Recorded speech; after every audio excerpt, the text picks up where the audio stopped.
Selain sebagai obat, Al-Quran menjadi petunjuk bagi umat manusia. Dalam ilmu pengetahuan dan sains, Al-Quran memiliki sifat al-huda, yang berarti petunjuk. Al-Quran memberi banyak informasi tentang berbagai pengetahuan, baik penciptaan manusia maupun alam semesta, jauh sebelum ilmuwan menemukannya. Hal inilah yang menggerakkan hati seorang ilmuwan barat untuk memeluk Islam, yaitu Profesor Dr. Kate Elmore. Lalu, apakah yang menyebabkan ia memeluk Islam? Penemuan muktahir apakah yang sudah dijawab Al-Quran? Berikut ulasannya.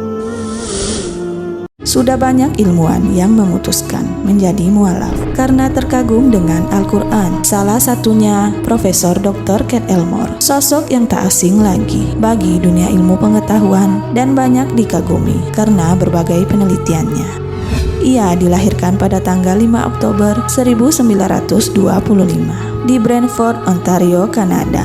Ia merupakan profesor terkenal dengan literaturnya tentang anatomi dan embriologi manusia.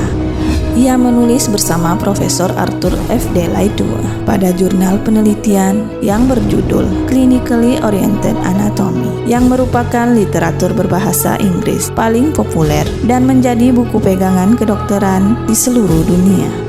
Ketertarikannya pada ilmu embriologi bukan hanya sekedar ketertarikan biasa. Embriologi atau ilmu embrio merupakan bidang ilmu yang mempelajari bagaimana sel tunggal membelah dan berubah selama perkembangan untuk membentuk organisme multiseluler. Cerita keislamannya bermula ketika suatu hari ia berada di Arab Saudi untuk menghadiri sebuah acara. Saat itu ia pun didekati oleh sekelompok mahasiswa yang menunjukkan ayat-ayat Al-Quran mengenai penciptaan manusia kepadanya. Betapa terkejutnya dia saat seorang mahasiswa menunjukkan ayat tersebut dan menafsirkan maknanya kepada Profesor Moore. Ternyata apa yang ada di dalam ayat tersebut adalah sebuah fakta ilmiah yang baru saja ia temukan.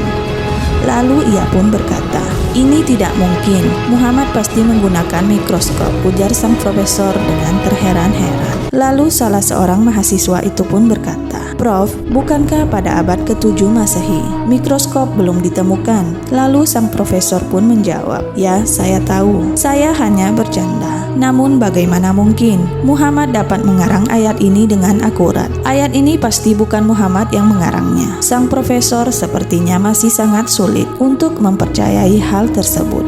Ia masih kebingungan mencerna apa yang disampaikan oleh sang mahasiswa. Lalu mahasiswa itu pun perlahan membacakan firman Allah, surat Al-Mu'minun ayat 13-14. Allah berfirman, "Kemudian kami menjadikan air mani dalam tempat yang kukuh, yaitu rahim. Kemudian air mani itu kami jadikan alaqah atau sesuatu yang melekat. Lalu sesuatu yang melekat itu kami jadikan segumpal daging, dan segumpal daging itu kami jadikan tulang belulang. Lalu tulang belulang itu kami bungkus dengan daging. Kemudian kami menjadikannya makhluk yang berbentuk lain. Maha suci Allah, pencipta yang paling baik." Sang profesor yang mendengarkannya lalu merasa kagum dengan apa yang ditulis di dalam Al-Quran, yaitu kitab suci umat Islam. Pada awalnya Profesor Kate merasa heran dengan akurasi laporan yang ditulis pada abad ke-7 Masehi itu, yakni sebelum ilmu embriologi ditemukan. Lalu Profesor Kate melanjutkan penelitiannya. Ia menemukan keajaiban embrio yang baru ia sadari apabila diamati dengan lebih cermat. Kata alaqah berarti segumpal darah dan juga bermakna penghisap darah, yaitu lintah. Pada 7 hingga 24 hari pertama, tidak ada perumpamaan yang lebih tepat untuk embrio selain mengumpamakannya dengan lintah. Embrio itu seperti menghisap darah dari dinding uterus, seperti halnya janin yang juga makan dari sari-sari makanan yang terdapat dalam darah ibunya. Ia pun berkata, jika embrio diperbesar menggunakan mikroskop, pada tahap itu bentuknya akan sama seperti lintah, dan hal tersebut tak mungkin diketahui Muhammad yang hidup di masa itu dengan pengetahuan dan teknologi yang terbatas, ujarnya dengan terheran-heran. Dari ayat Al-Quran tersebut itulah yang akhirnya membuat sang profesor mempercayai bahwa Al-Quran adalah sebuah kitab suci yang sebenarnya, karena seluruh isinya sesuai dengan ilmu pengetahuan modern saat ini. Dan pada akhirnya, sang profesor pun memeluk Islam. Meskipun kabar keislamannya dirahasiakan karena berbagai alasan, ia kemudian merevisi berbagai kajian ilmiahnya karena Al-Quran telah menjawab beberapa bagian yang membuatnya ragu selama ini. Ia merasa materi yang selama ini ia teliti dirasa belum lengkap, dan Al-Quranlah yang menjadi sumber rujukannya untuk melengkapi referensi karya ilmiahnya yang ia jalani selama puluhan tahun. Dan pada tahun 1990, saat ia membawakan mata kuliah di Universitas Illinois, Profesor Kate pun akhirnya membeberkan tabir keislamannya pada semua orang yang selama ini ia sembunyikan.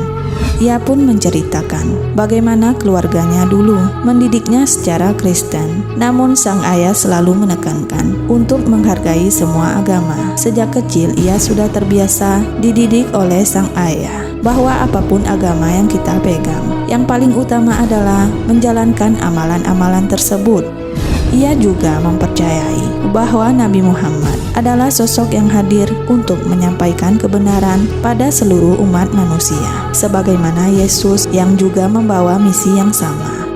Sebagai ilmuwan, ia pun merasa apa yang disampaikan Al-Quran adalah kebenaran. Al-Quran sudah membahasnya jauh sebelum penelitian modern, dan sains itu ada, ujarnya kembali.